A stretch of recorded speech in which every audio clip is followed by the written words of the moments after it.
The Los Angeles Lakers have hired a new coach.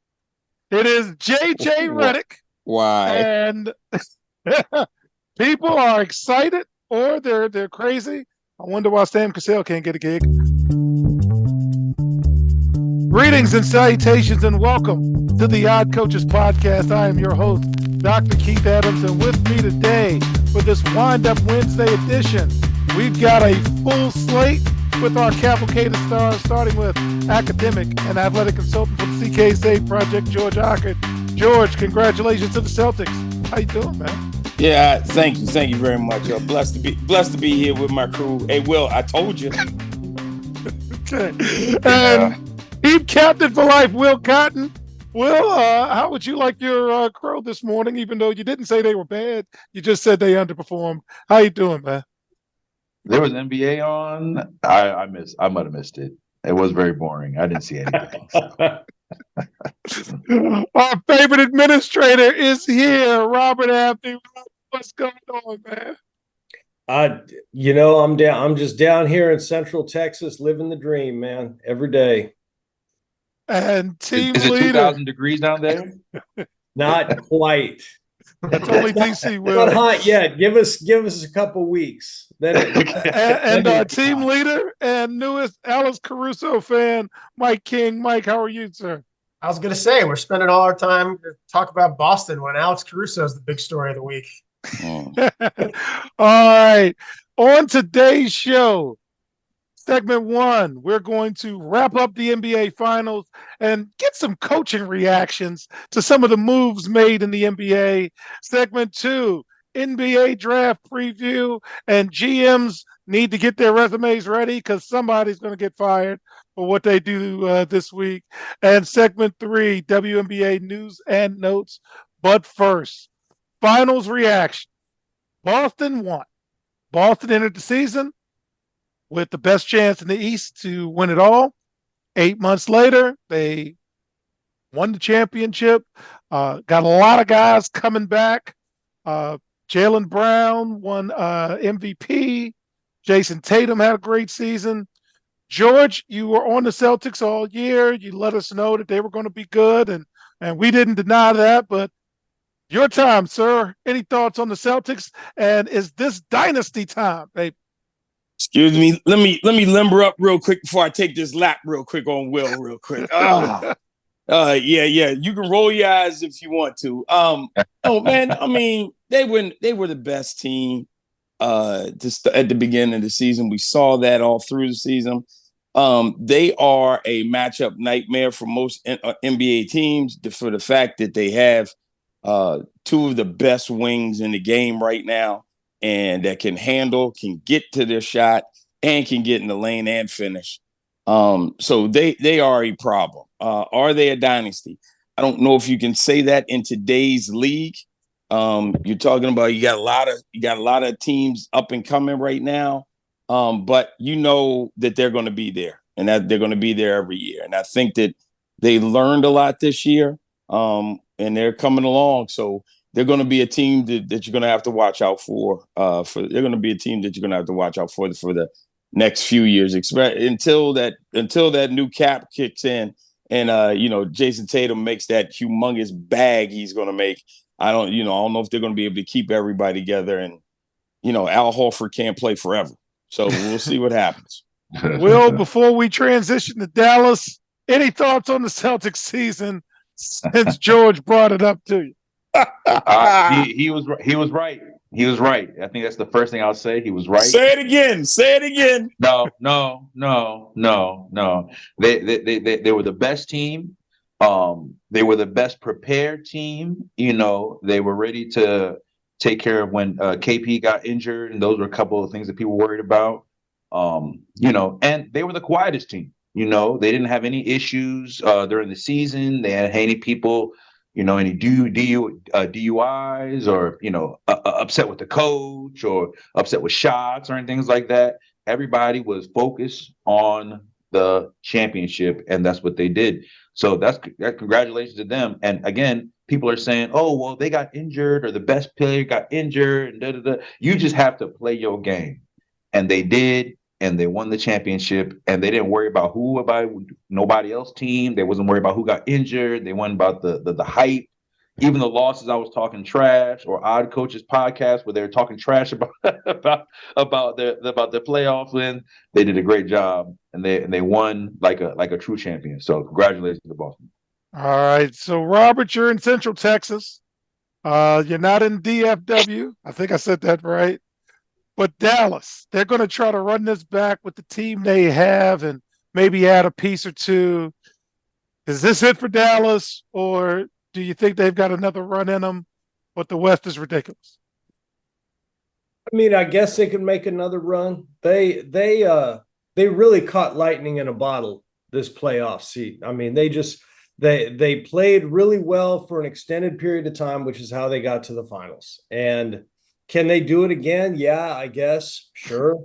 But it's going to be awfully difficult to do that when you have OKC going to be a year older and a year wiser.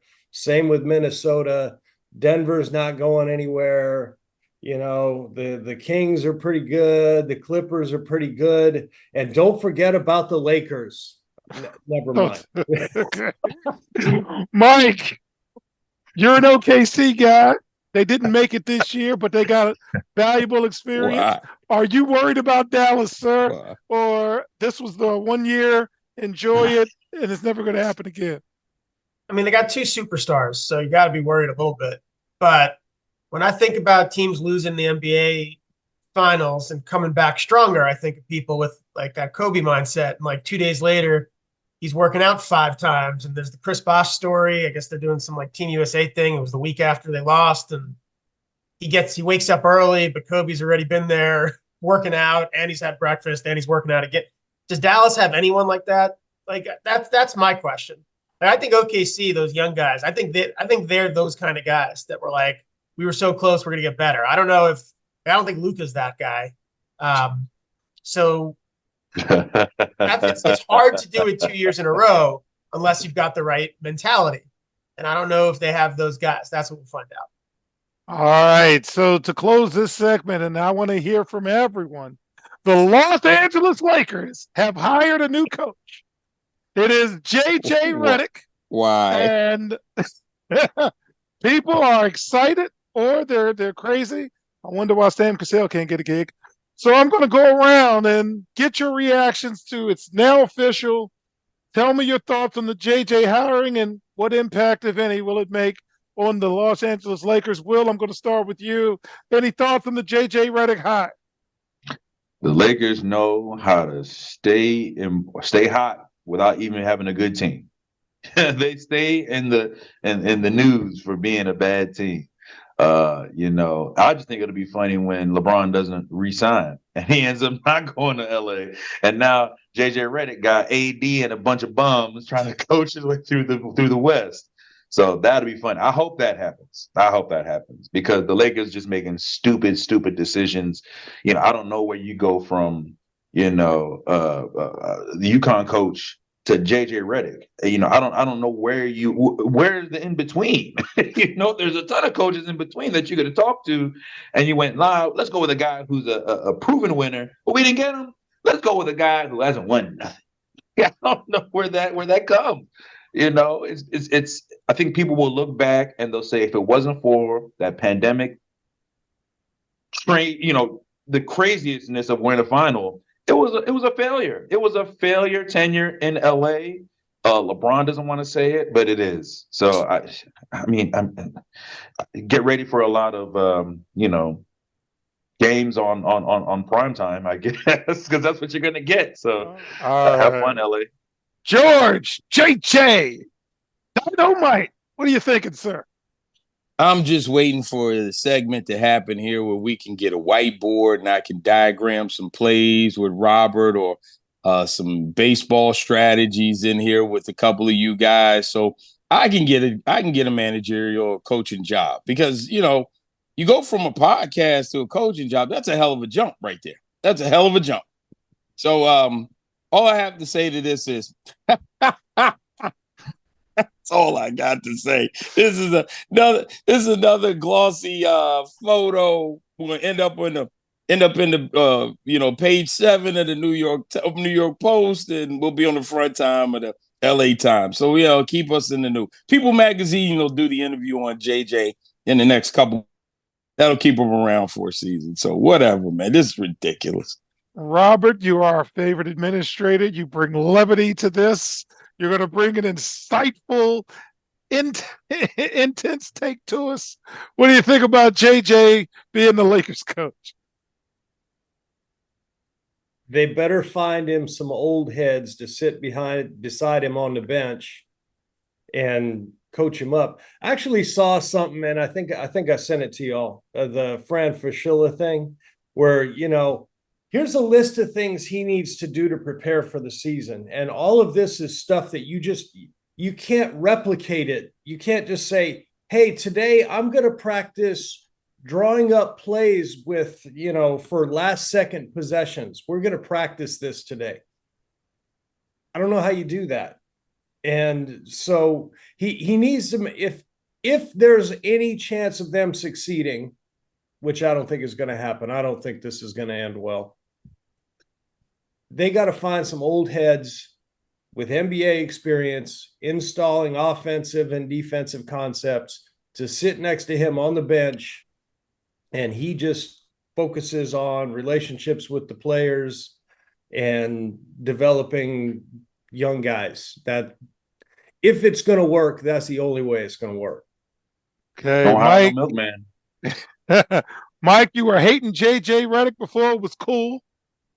He is now officially the head coach of the Los Angeles Lakers.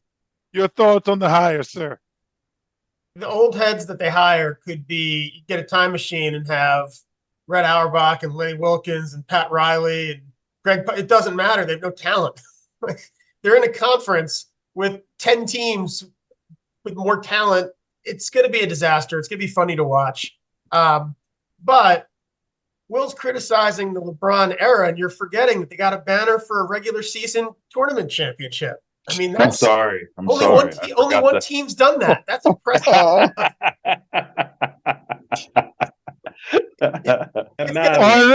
that note, when we get back in segment 2, we're going to preview the NBA draft. And again, get your LinkedIn profile ready, because this is not going to end well for some of you folks. We'll be right back on the Odd Coaches podcast. The reviews are in for Dr. Keith Adams' book, Finding the Balance, My Personal Journey to Academic and Athletic Success. College professor and student-athlete academic expert Dr. Lisa Rubin said, "There is nothing out there like this book, so I do hope people will pay attention and give it a read." Former George Mason standout Fowler Campbell said, "Consider this book an opportunity to work directly with Dr. Adams, just like I did. I assure you that there will be something you can take away that will be useful to you throughout your personal journey." Ryan Waite, a recent college graduate who is a software engineer, said, "I like how the book is based on research, which makes it good for general students as well as student athletes." The book serves as both a memoir to Dr. Adams' 30-year academic and athletic career, as well as an instructional guide to assist student athletes, parents, coaches, teachers, and administrators navigate through the challenges of finding a better balance between academic and athletic success. The book includes over 15 personal stories and anecdotes from Dr. Adams, along with numerous former players and colleagues from a variety of sports and endeavors. You can order your copy at www.ckasaveproject.org. From the main page, simply click CKA Save Project Services and order the Find the Balance book. For more information, contact Dr. Keith Adams by email at cka@ckasaveproject.org. Welcome back to the Odd Coaches podcast, and in segment 2, the NBA draft presented by State Farm will take place this coming week. New to the draft this year, the 2-day extravaganza. The first round will be held at the Barclays Center in Brooklyn. I got to go there for a game or something. And that's going to be Wednesday night on ABC, the day this episode drops. And the second round, where you're going to make your money, is going to be at the ESPN Seaport District Studios. I have been to the Seaport, so let's give you some draft notes. A record of 125 players born outside the U.S. are on NBA opening night rosters from last season, with 40 countries and territories represented across 6 continents. That's the new NBA. This draft is hard to evaluate because there's no clear number one. Scouts will have to earn their paycheck. And at Hood College, one of the things we did very well was understanding how we like to play. So we recruited players that fit us. They may not have had the gaudiest of stats, but they helped us win games. And OKC, with their selection of Alex Caruso, it's kind of one of those teams to do. So what I'm going to do is I'm going to go around to our panel, and I'm just going to ask the same question. Is there anybody you're looking at? You have your draft notes. Is there any direction you think teams go in? Just share your thoughts on the draft. I'm going to start with you, Mike, because Oklahoma City has 4,000 draft picks over the next 3 years. Any thoughts on the NBA draft? Cody Williams is who I was interested in, but now I'm looking at these mock drafts, and he was in like the 12, 13 range. And in the last 2 weeks now, he's in like that 5 to 7 range. So it looks like that's going to be out of play for OKC. I mean, there's a couple guys from France, a couple G League guys that no one, unless you're really into it, have heard of, and they're going to be your early picks. UConn's got the 2 guys that we've all seen. Edey, but can he do anything in the NBA?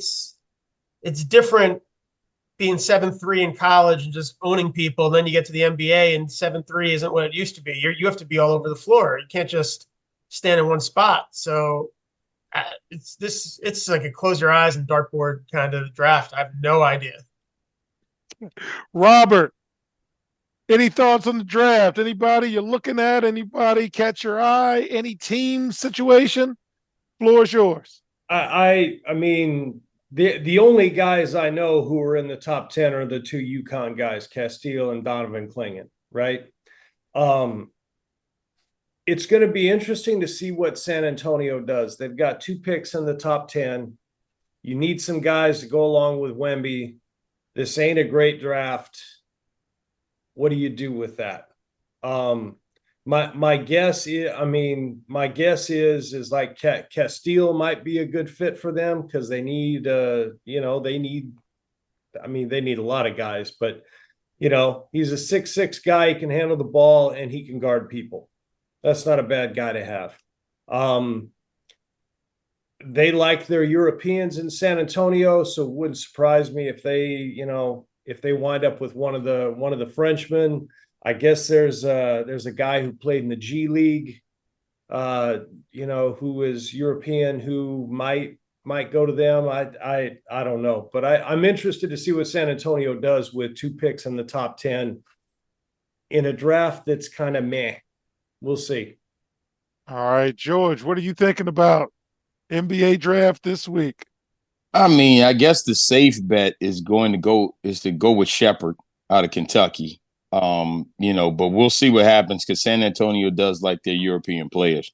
For me personally, I mean, outside of the 2 guards from UConn, Shepherd, who looks like, but he's, his sample size is kind of small, but he can get his own shot and he can shoot the 3. And I think a late round pick and a solid late round pick is probably going to be the kid from Tennessee. He's big, he's strong, he shoots the ball, he shoots the rock real well, and he handled real well. And what he did he was solid in the NCAA tournament. I'm big on tape more than I am on hype stuff, and he's got some good tape, and especially because he's shown me he came from Division 2, I think, before he transferred to Tennessee, and then made his way, and then led the SEC in scoring. So he was in a tough league. So outside of those guys, then especially the 2 guards from UConn, I like Castle because seeing him during the tournament. So I mean, man, it's a coin flip, man. I don't think you can. I think this is a real year for teams to look at what they need and not just looking at and what's going to fit the puzzle piece that's going to fit best. with their organization than there used to be, where you like, oh, I'm just going to get the best player. So it's going to be your scouts better be on their P's and Q's this year.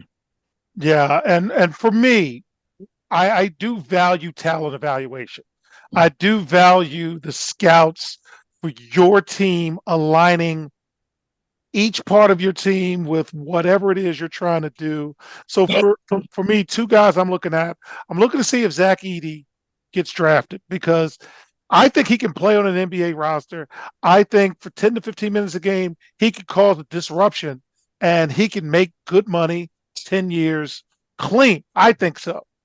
And then the second guy I'm looking at is, yes, Ronnie James. Will he get drafted prior to the Lakers? And will the Lakers even draft him or take him as a priority, free agent or non-signee? So, George, I do have to ask, do you think the Lakers take Bronny James or do you even think he gets drafted? You know what? I don't even think he's going to be on the board by the time the Lakers come around. I think that second day, somebody's going to take a chance because this is the draft to do those kinds of things.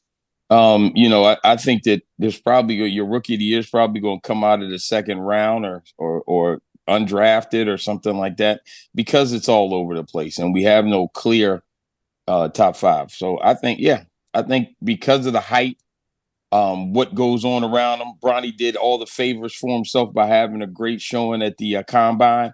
I think he'll get picked up. I don't even know if he'll be there for the Lakers. Lakers better have a deal in place because he might be gone by then. Even though I don't know why we spend a draft pick on a 6'1" point guard. But I'm gonna leave that alone. Go ahead. Mike, does Bronny get drafted? I mean, if a GM's smart, I would take him and hold the Lakers hostage for lots of picks. They don't have lots of picks. But for the future, give me your 2030 to 2034. They got money. Picks. There's a kindergartner somewhere who's gonna be on my team because you wanted to get Bronny James. 100%, I would take him and just say, listen, he's gonna be in the G League, or you're gonna trade for him and keep LeBron in LA, and you'll keep making money and losing. Robert, save me. Do you think he's gonna get drafted? I can't imagine there aren't. He's a 6'1" point guard. And yes, his dad is LeBron James, but I can't imagine that people are going to waste draft picks on him. I just can't. I can't see it. So I'm going to hit you with the basketball piece. I mean, hang on. I like Mike's perspective. I think he might be onto something. I really do. That would not shock me at all. But I mean, he's going to sign with the Lakers if nobody drafts him. This is not a secret. So why would the Lakers waste a pick on him? Now, if somebody else takes him, okay, but the Lakers aren't going to draft him. They don't need to. He's going to the Lakers. Unless LeBron wants him drafted, so that's part of his Wikipedia page. But the problem is, and you can't take it, and the other thing with it is, you can't stash him in the G League because if I'm correct, they said no two-way contracts. No two-way contract. Yeah, they're not doing a two-way contract. So if you're drafting them just to hold the Lakers hostage right now, or you think he can help your team. All right. So I'm going to try, as I do every week, and fans, I get deadpan looks when I do this. So don't look at his stats from USC. He had a traumatic medical situation. He did not have a traditional year of basketball. This is the first time he actually is just focused on basketball and not recovering to the point where he can play basketball. He does have a good basketball IQ. He can defend. He can fit a role. And there's two types of players. There's difference makers and there's role players, and role players can help and make a lot of money. So with that being said, Will, did I sell you on drafting Bronny James in the second round? I think it's unfair to this kid. I think the kid can actually play if he actually gets to, work on his game and in the normal. I mean, he's an unsigned draft pick. You know, I don't think he should be drafted. I don't think you should anyone pick him up. I don't think he's anything special. But like you said, Coach, he could definitely help a team win. He can play some defense. But yeah, he's just not. He's not ready to play. I mean, he's not ready for not to take a draft pick on him. And it's just unfortunate, man, because the kid should be able to play basketball. He should be able to play college basketball. He should be able to train and get, not all this other stuff. So it's kind of unfair. But I mean, good luck, man. I mean, you're already a millionaire. I mean, Hey, well, you'll make it to the NBA. I don't know if you're gonna get drafted, but you'll make it to the NBA. you got multiple scouts or ex players and stuff out there that are saying that he could be a glue guy on a team and this, that, and the other. The main question is, I mean, and I think he will. I think he's going to get drafted, but it's, am I going to waste a draft pick on a guy I can pick up? I can pick up off the shelf. I mean, it without his name being James and the stuff that goes along with it, it wouldn't happen normally. But this is the year you're going to see it happen. Robert, in the segment for me. Did I sell you, Robert? Because I'm going after you. He's 6'1". He's 6'1". Uh-huh. I mean, okay, he can guard the point. He can't guard anybody else. He got a 40-inch vertical, Robert. It's not just that he's 6'1". He's Benjamin 6'1". Button, he was 6'4" in high school. He's 6'1" in college. He's going to be 5'8" when he gets to the NBA. That's the problem. I mean, who's he going to guard? The 3-and-D guys in the NBA are 6'6". And he can't guard the 6'1" guy. He can't guard. I tried. So fans, when we get back, Steph. The weekend review in the WNBA. Steph 6'3". We'll be right back on the guys, right? Why should student athletes use the CKA SAVE Project academic and athletic consulting services? Over the past 15 to 20 years, colleges, universities, professional sports teams, business organizations, and others have increased their use of consulting services to improve their decision-making processes and results. Over the same time, the athletic and academic landscape has changed for high school and college student athletes as the NCAA has raised initial academic eligibility requirements for student athletes while decreasing the number of transfer restrictions. Former college student athletes have noted that they were academic and athletically unprepared for the rigors of college. Let the CKA SAVE Project's close to 30 years of academic and athletic experience help guide student athletes to increase success as we work to help student athletes achieve the goal of obtaining a college degree. For more information, contact Dr. Keith Adams by email at cka@ckasaveproject.org.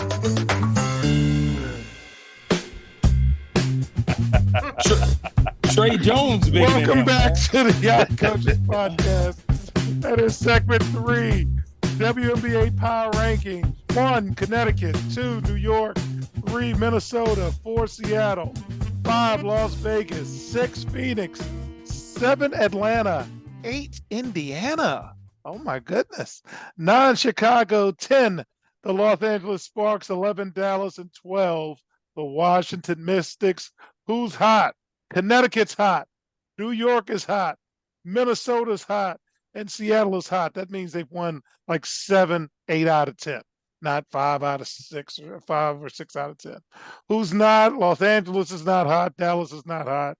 And Washington is not hot. But the story of the week, the number one rule in professional wrestling, it doesn't matter who wins or loses as long as there's a butt every 19 inches.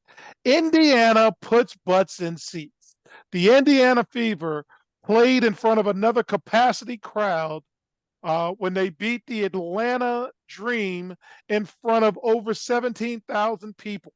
Odd Coaches podcast correspondent was in the house. One of my friends from college is living in Atlanta. She's a regular basketball person, played high school basketball, has gone to a WNBA game or two in the last 25 years.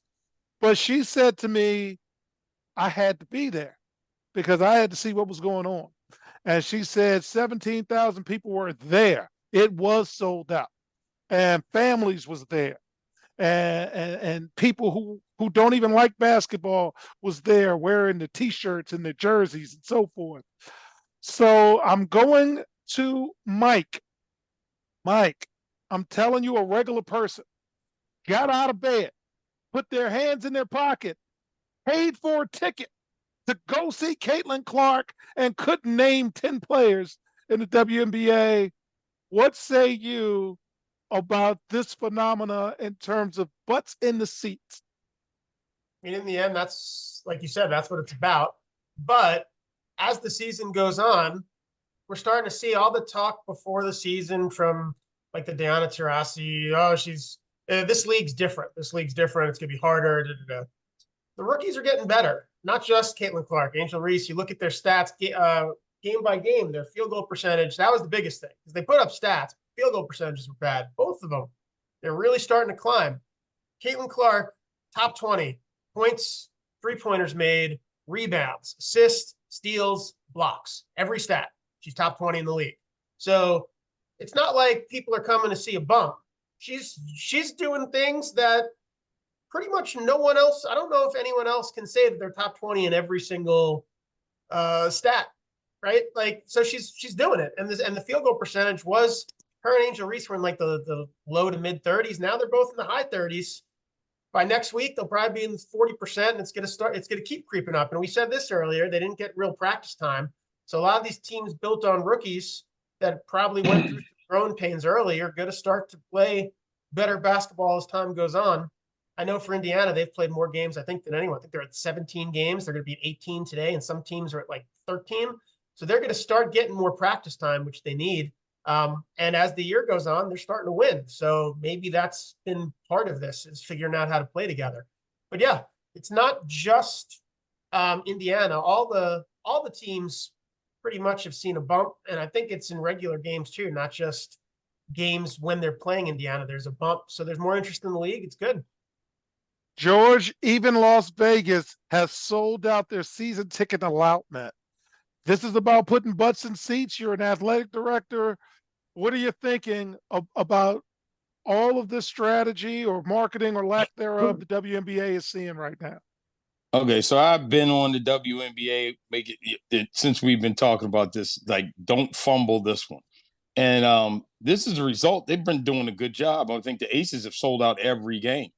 The one thing I think that has happened is that because of that draw with Caitlin Clark and Angel Reese, you see how good these teams are in the type of in the style of basketball that they play. Hell, I think I've seen the last 5 Vegas games because I won them, and actually they just got their point guard back, so they're on a 2-game winning streak. So they're coming, they're hot right now. But this is what they want, and they need to make sure they keep pushing it. They sell it. I think this is gonna keep running out. I mean, as it looks right now, the rookie of the year is going to come down to Reese and Clark, and because both of them are leading, I think Reese is averaging a double a game. Mm-hmm. And she's killing. And I'm glad that the game between the Indiana and Chicago happened. I can say I'm glad that the foul happened to keep everybody on both sides upset, because now they're all in a tizzy fit. But it made everybody pay attention to see how good these girls are. I think we already knew both of these girls were going to be very effective in the WNBA. And you're seeing now that they're getting their feet under them and able to play. This is nothing but good things for the WNBA. Right now, it's just going to be a fact of who wins the Rookie of the Year, and then who's going to be in the playoffs. Now, I don't think either one of them have a chance to be in the playoffs, but can the Aces right the ship and get back in there? Because you got some good teams out there, New York, and I think in Connecticut, and in Las Vegas just beat Connecticut the other night. So it's going to be it'll be interesting coming down the road. And the other big piece with this is that there are no male professional sports happening. This is like that dead period where baseball's just starting to get warmed up. Football hasn't gone into camp yet. Basketball has ended. So they have a window now that they could go ahead and capture. And that's what they're doing. Well, when I was talking to my buddy from college, I thought of you because Yeah, I'm just a regular person, but something sparked me to want to pay my economic dollar to physically leave the house and go to the arena. What did you think about the attendance piece and the fact that Indiana is drawing in major stadiums and major arenas in the league this year? What do you think? I think it's great. I think it's great. I think people can go out and see great athletes, great basketball. I think, to be honest with you, and I'm just I'm a guy on a podcast. Uh, I think Caitlin Clark is getting kind of tiring. I'm getting tired of watching her. Like, there's other players who are much better. There's better teams. They have to figure out how they're going to manipulate and move as an organization moving forward, especially after the Olympics, because people are going to be hyped, people are ready to go, and they have to sustain that momentum, I should say. So it's good. I think Caitlin Clark is a great catalyst. I think there's other things they need to figure out to push the league in a different way. And just you didn't mention who's not. Who's not is not the Aces, who are 8-6, and they've been struggling all year. So I remember make sure we got to mention that as well. The champion is limping, but Caitlin Clark, I mean, she's doing her job. But how do we move forward next year? And it can't be Clayton Clark next year. It can't be. It can't be. And you have 1 or 2 years before you get to Juju. So what are you going to do in those 2 years to keep people interested? And Page buckets. That's right. Page buckets. That's I'm it. with it. Tell him, Robert. Tell him, Robert. Robert, I'm going to go to he you. champion again. I've been Paige Bucket since Paige Bucket was Paige Bucket. I've had her high school joint. I've been promoting that joint. But again, the WNBA is perfect at fumbling bags. So I'm just saying, you have to maintain the momentum. Don't fumble the bag and keep it going so people can watch. Because like you said, everybody's watching. We're waiting for something. So keep that momentum going. Reese. That's it. If you can sell that for a decade, Clark first Reese, and if teams get good and that's your final, that's where you go. So Robert, I'm gonna close with you with a dated reference that you will get. In the late 70s and early 80s, Michael McDonald was everywhere. He was on everybody's song, he was everybody's backup, he was everybody's everything. And then they were like, I'm tired of hearing his voice. Same thing happened to Michael Jackson in the mid 80s. He was everybody's backup, everybody's song. He had his own stuff. Will the WNBA get to a point where what else you got? Because we're, as Will said, tiring of Caitlin Clark. What say you, sir?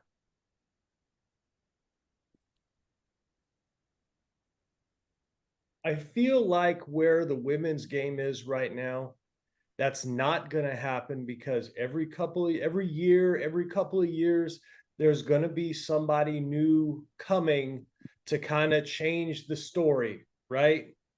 There's going to be somebody new to come along, and the narrative's going to change. Next year, you got Paige Buckets coming. A couple of years, you got Juju coming. After that, who knows? But I think that the game is because the game has evolved to this point, it's going to continue to evolve. And I mean, I get people say, I get Will saying, "Oh, I'm tired of seeing Caitlin Clark." I'm never going to get tired of watching her play because she sees the floor. She bounces passes off of her teammates' foreheads and hands all the time because they don't see it. And I mean, I love the way she plays because she sees the floor. I could do without the whining. I could do without the, but that's fine. That's fine.